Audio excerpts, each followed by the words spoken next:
नमस्कार, मैं अंजलि मिश्रा और स्वागत है आपका हमारे चैनल में। आपको बता दें कि सुप्रीम कोर्ट में आज नुपुर शर्मा की याचिका पर सुनवाई हुई।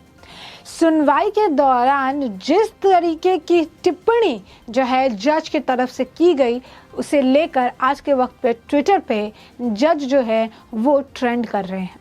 आखिर सुप्रीम कोर्ट के जज ने ऐसा क्या कहा, सुप्रीम कोर्ट के जज की वर्डिक्ट क्या रही, जहां पर नुपुर शर्मा ने अपने खिलाफ जो एफआईआर्स थे उनको लेकर उन्होंने याचिका डाली थी, उन्हें जो जान से मारने की धमकियां दी जा रही है उसे लेकर याचिका डाली गई थी और इस पर सुनवाई करते हुए कोर्ट ने कुछ ऐसा कहा जिसे सुनकर आप भी सन्न रह जाएंगे। क्या कहा है आखिर सुप्रीम कोर्ट के जज ने, इसके बारे में ज़रा विस्तार से जान लीजिए। उदयपुर में कन्हैया लाल का गला मोहम्मद रियाज और गैस जो है मोहम्मद ने कलम कर दिया। एक वीडियो बनाकर दुनिया को भी उन्होंने बताया, लेकिन सुप्रीम कोर्ट ने इसके लिए बीजेपी की पूर्व प्रवक्ता नुपुर शर्मा को पूरी तरीके से जिम्मेदार ठहराया है। उन्होंने कहा कि यह उनकी ही लगाई आई आग है जिसकी वजह से देश में जो है इस तरीके की घटना देखने के लिए मिल रही है। उन्हें पूरे देश से माफ़ी मांगनी चाहिए। जी हाँ, बिल्कुल सही सुना आपने। कन्हैया लाल की मौत के पीछे जो एक वीडियो बनाकर ये उन्होंने बताया कि आखिर सर तन से जुदा वाली चीज़ उन्होंने बताया, टिप्पणी की है तो उनको गला रेत कर मार दिया गया, तो उसी बात को लेकर कोर्ट उसे जस्टिफाई करती नजर आई कि नुपुर शर्मा ने ऐसा बयान दिया है तो कन्हैया लाल के साथ ऐसा हुआ है। और अभी सुप्रीम कोर्ट के जज की तरफ से कुछ ऐसी टिप्पणियां की गई है जिसे सुनकर आपको सच में विश्वास नहीं होगा। एक एक टिप्पणी भी हम आपको बताएंगे और इस पर जिस तरीके से लोगों की प्रतिक्रिया आज के वक्त में देखने के लिए मिल रही है वो भी आपको बताएंगे, क्योंकि कुछ ना कुछ कारण जरूर होता है जब ट्विटर पर किसी तरीके से किसी चीज को ट्रेंड किया जाता है। आज के वक्त में सुप्रीम कोर्ट के उस जज के वर्डिक्ट को ट्रेंड किया जा रहा है, जिसे सुनकर आधा से ज्यादा जो समाज है, जो लोग हैं, वो सन रह चुका है कि सुप्रीम कोर्ट एक इतनी जिम्मेदार जुडिशरी सिस्टम है। हमारे जो 4 पिलर होते हैं उन 4 पिलर में से एक जो है इम्पोर्टेंट पिलर है और उसके बाद उनको एग्जाम्पल सेट करना चाहिए। बता दें कि शीर्ष अदालत ने 28 जून 2022 को हुई बर्बर हत्या के लिए नुपुर शर्मा के उस बयान का हवाला दे रही है जो उन्होंने शिवलिंग के अपमान के जवाब में एक टीवी डिबेट में दिया था। इसे कथित तौर पर इश्निंदा माना गया, उसे दुनिया भर में धमकी मिली, बीजेपी ने निलंबित कर दिया, यहाँ तक नुपुर खुद भी इसके लिए माफी मांग चुकी है। बता दें कि सुप्रीम कोर्ट में जस्टिस पारदीवाला की बेंच के समक्ष नुपुर शर्मा ने अपनी याचिका दी थी। पूछने पर उन्हें सवाल के बाद उन्हें मौत की धमकियां दी जा रही है। ऐसे में जो भी अलग अलग राज्यों में उनके विरुद्ध एफआईआर हुई है उसे दिल्ली शिफ्ट किया जाए। कोर्ट ने इसी याचिका पर सुनवाई करते हुए नुपुर शर्मा को ही कहा कि उन्हें देश से माफी मांगनी चाहिए। कोर्ट ने कट्टरपंथी तत्वों और उनके द्वारा अंजाम दी जा रही हिंसा को किनारे रखते हुए केस पर अपनी टिप्पणी की और देश के हालात के लिए नुपुर शर्मा को जिम्मेदार ठहराया। बता दें कि एनआई के मुताबिक सुप्रीम कोर्ट ने कहा कि नुपुर की जुबान फिसलने से पूरा देश जल रहा है। कोर्ट में जस्टिस पारदीवाला ने नुपुर के लिए ये भी कहा कि उनके गुस्से का ही नतीजा था कि उदयपुर में अनहोनी हुई और दर्जी की हत्या की गई। सुप्रीम कोर्ट ने पूछा कि आखिर टीवी चैनल और नुपुर शर्मा का एजेंडा फैलाने के अलावा काम क्या था कि वो इस मसले पर बात करें। कोर्ट को नुपुर शर्मा के वकील ने बताया कि नुपुर शर्मा से इस मुद्दे पर सामने से माफी भी मांग ली है और अपने कई शब्दों को वापस लिया। कोर्ट ने ये सुन कहा कि उन्हें टीवी पर देश से माफी मांगनी चाहिए। पहले उन्हें बहुत देर से माफी मांगी और साथ में कंडीशन भी जोड़ा कि अब ना आहत हुई तो माफी मांगते हैं। ज्यादातर जो है इसी टर्म का इस्तेमाल करते हैं, लेकिन अब कोर्ट को इससे भी आपत्ति है। जब कोर्ट को यह बताने का प्रयास हुआ कि नुपुर शर्मा की जान को खतरा है तो जस्टिस सूर्यकांत बोले कि नुपुर को खतरा है या वो देश की सुरक्षा के लिए खतरा बन गई है। जी हाँ, बिल्कुल सही सुना आपने, इस टर्म का इस्तेमाल किया गया है।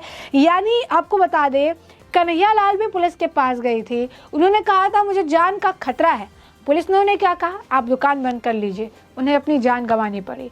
आज नुपुर शर्मा कोर्ट के सामने गई है, सुप्रीम कोर्ट, मतलब इसके ऊपर कुछ होता ही नहीं है, सुप्रीम कोर्ट में जाकर याचिका डाल रही है, बता रही है कि उनकी जान का खतरा है, जिसमें सुप्रीम कोर्ट कह रही है कि नुपुर शर्मा को खतरा है या वो देश की सुरक्षा के लिए खतरा बन गई है। यही नहीं है, अभी और भी उनकी तरफ से बयान है, उसको भी सुनिए।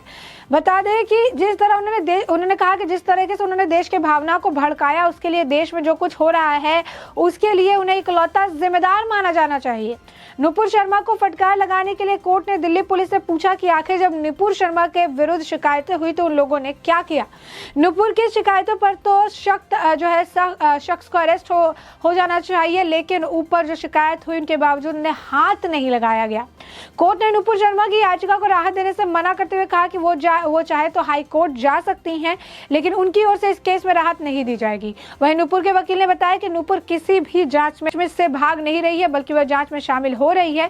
इस पर भी कोर्ट ने कहा तब तो उनके लिए रेड कारपेट होना चाहिए। यानी यहाँ पर भी देखिए टिप्पणी है कि उनके लिए रेड कारपेट बिछा देना चाहिए। ये कोर्ट द्वारा ये टिप्पणियां की जा रही है। सुप्रीम कोर्ट से जो है सोशल मीडिया के जो यूजर्स है काफी खपा है। सुप्रीम कोर्ट ने यहाँ भी कहा कि ये डेमोक्रेसी है, यहाँ पर घास को उगने का भी पूरा अधिकार है और गधे यानी डंकी को उस घास को खाने का भी पूरा अधिकार है।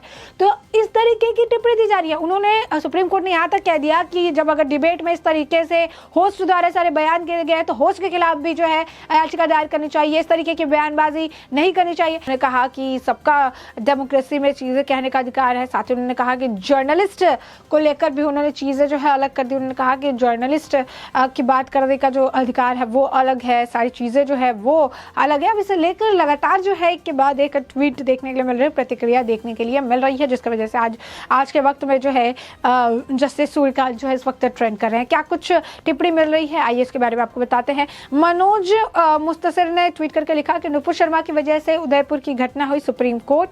मैं समझता हूँ माननीय सुप्रीम कोर्ट का ये व्यक्तित्व नुपुर शर्मा के विरुद्ध भावनाएं भड़का सकता है और उनकी जान खतरे में पड़ सकती है। जुडिशरी भी शब्द समाप्त किए बिना बोलने लग जाए तो निस्संदेह हम कठिन समय से गुजर रहे हैं। शुभांकर मिश्रा जो हैं आज तक के वरिष्ठ जो है एंकर है, न्यूज एंकर, उनकी तरफ से टिप्पणी करके लिखी गई कि कोर्ट में हुई टिप्पणी बहुत ही जो है अहमियत रखती है, पर कोर्ट की टिप्पणी और लिखित ऑर्डर में कई बार अंतर होता है। देखना दिलचस्प होगा कि क्या सुप्रीम कोर्ट के ऑर्डर में भी उदयपुर की घटना के लिए नुपुर शर्मा की जिम्मेदार ठहराया जाता है या यह बात सिर्फ कोर्ट रूम की टिप्पणी तक सीमित रह जाती है। इसी तरीके से जो आपको बता दें कि इस पर काफी सारी जो है टिप्पणियां की गई है। एक करके हम आपको टिप्पणी जो है उससे अवगत कराएंगे। एक टिप्पणी जो है गौरव है सावंत की तरफ से की गई है। उन्होंने कहा कि अब ये जो है जो हमारे भगवान के बारे में बुरा बोले, हमारे फेथ के बारे में, हमारे विश्वास के बारे में बुरा बोले, हमारे बिलीफ के बारे में साल दर साल बुला बोले, वो सब सही है। क्योंकि यहाँ पे कोई न्यूटन की थ्योरी तो काम ही नहीं करती है, क्योंकि न्यूटन की जो थ्योरी है वो ये है कि every action has an equal and opposite reaction, और ये यहाँ पर काम नहीं कर रही है। आदर्श शाह लिखते हैं कोई कैसी भी तस्वीरें पोस्ट करके आपके धर्म भगवान का मजाक उड़ाता रहे, लेकिन आप कुछ मत बोलिए, चुप रहिए। शशांक शेखर झा ने लिखा है कि कन्हैया लाल ने कहा था कि मेरी जिंदगी खतरे में है। राजस्थान पुलिस ने कहा कि कोई सिक्योरिटी की जरूरत नहीं है। नुपुर शर्मा कह रही है कि मेरी जान खतरे में है। सुप्रीम कोर्ट कहती है कि कोई सिक्योरिटी की जरूरत नहीं है, आप लोगों से माफी मांगे। निशांत आजाद ने लिखा कि फादर ऑफ जस्टिस जो है पाडियावाला, उन्होंने बेल नुपुर शर्मा को देने से जो है मना कर दिया और उन्होंने नुपुर शर्मा को ही कन्हैया लाल की मौत के लिए जिम्मेदार ठहराया। और उनके जो पिता थे वो कांग्रेस एमएलए थे और उन्होंने 7th गुजरात स्पीकर के तौर पर गुजरात असेंबली में जो है काम किया था। अशोक पंडित जो है उन्होंने लिखा है कि ये जुडिशरी जो है अब इनडायरेक्टली जो है जस्टिफाई कर रही है कन्हैया लाल की मौत को नुपुर शर्मा के स्टेटमेंट के जरिए। ये काफ़ी ज़्यादा दुर्भाग्यपूर्ण है और ये एक एक्ट ऑफ टेररिज्म है। सुशील केडिया ने भी लिखा है कि जो प्रधानमंत्री है नरेंद्र मोदी है, आज उन्होंने कहा कि प्रधानमंत्री नरेंद्र मोदी को टैग करते हुए कि आज मन पूरी तरह से टूट गया, आप क्या नहीं कर सकते, बस कानून के मंदिर का नवनिर्माण करवा दीजिए, कुछ नहीं मांगेंगे आपसे। फिर अमन चोपड़ा लिखते हैं कि किसी ने कभी ये नहीं कहा कि गोधरा ट्रेन का जो बर्निंग हुई थी, गोधरा में जो ट्रेन जलाए गए थे वही एकदम एक सिंगल तौर पर जो है गुजरात में हुए दंगों के लिए जिम्मेदार था। ये कभी किसी ने कहा, 20 साल में कोर्ट ने इसे रियलाइज भी नहीं किया, ये बहुत बड़ी बात है। हर्षवर्धन त्रिपाठी लिखते हैं आज से नुपुर शर्मा की जान को खतरा बहुत बढ़ गया है, बहुत ही ज्यादा। स्वाति गोयल शर्मा ने कहा कि जिस तरीके से वो क्रिटिसाइज कर रही है कोर्ट और कन्हैया लाल के जान से मारने की बात को जस्टिफाई कर रही है कि नुपुर शर्मा के बयान की वजह से हुआ है, ये आने वाले वक्त में काफी ज्यादा शोर मचाने वाला है। वही आपको बता दें कि कश्मीर फाइल्स के जो डायरेक्टर है विवेक रंजन अग्निहोत्री, उन्होंने भी कोर्ट के जो है वो घास और डंकी वाली टिप्पणी को लेकर उन्होंने कहा कि अच्छा घास उग सकती है, डंकी खा सकता है, लेकिन घोड़े नहीं। और ये घास वाली टिप्पणी को लेकर रश्मि सावंत ने भी लिखा, ग्रास को अगर जो घास है उसको उगने का अधिकार है और गधे या डंकी को उसको खाने का अधिकार है, तो इसका मतलब रेडिकल को भी वायलेंस करने का अधिकार है। आखिर कोर्ट कहना क्या चाहती है। अश्विनी उपाध्याय ने भी कहा, अंग्रेजों द्वारा 1860 में बनाया गया इंडियन पीनल कोड महाघटिया है। तो ये जो है लगातार जो आप देख सकते हैं कि काफी ज्यादा लोगों का गुस्सा फूटता हुआ नजर आ रहा है कि सुप्रीम कोर्ट इस तरीके की वर्डिक्ट कैसे दे सकती है। सुप्रीम कोर्ट इस तरीके की जो कितनी जिम्मेदार कोर्ट मानी जाती है, सुप्रीम कोर्ट की इस तरीके की टिप्पणी कहीं ना कहीं जो है कई सारी चीजों को ये बयां कर रही है कि सुप्रीम कोर्ट की टिप्पणी काफी ज्यादा आपत्तिजनक है। सुप्रीम कोर्ट कहती है कि जर्नलिस्ट का अलग अधिकार है, जर्नलिस्ट की बात करने की अलग तरीके है। उन्होंने कहा कि उनके घमंड की वजह से, यानी नुपुर शर्मा के घमंड की वजह से सारी चीजें हुई है। तो ये जस्टिस सूर्यकांत की तरफ से टिप्पणी है कि उनके घमंड की वजह से आज परेशानी पड़ गई। वो अगर कहीं की प्रवक्ता है तो कुछ भी बोल सकती है, उन्हें देश से सामने माफी मांगनी चाहिए। तो ऐसे में लगातार आपको बता दें कि इस पर काफी ज्यादा नाराजगी देखने के लिए मिल रही है। सुप्रीम कोर्ट पर सवाल उठाए जा रहे हैं। कई लोग तो सुप्रीम कोर्ट के इन जजेस को हटाने के लिए भी जो है अपील करते नजर आ रहे हैं। तो काफी ज्यादा जो एक जनता है वो भड़क गई है और लगातार जो है अलग अलग तरीके की जो है मांग की जा रही है इस वक्त। अब ऐसे में ये देखना भी दिलचस्प होगा कि अब इस पूरे मामले में और क्या कुछ टिप्पणी जो है हमें देखने के लिए मिलती है। और अब जो है जिस तरीके से इस वक्त ट्रेंड कर रहे हैं जस्टिस सूर्यकांत कोर्ट का जजमेंट, इस पर अब क्या कुछ और प्रतिक्रिया देखने के लिए मिलेगी, उससे भी हम आपको अपडेटेड रखेंगे। फिलहाल के लिए हमने आपको ये पूरा मामला बड़े विस्तार से बता दिया है कि मामला क्या था, सुप्रीम कोर्ट की तरफ से क्या कुछ टिप्पणी की गई और सुप्रीम कोर्ट की टिप्पणी पर क्या कुछ रिएक्शन देखने के लिए मिल रहा है। ऐसे में अब इस पूरे मुद्दे पर आपकी भी जो राय हो हमें कमेंट सेक्शन में कमेंट करके जरूर बताएं।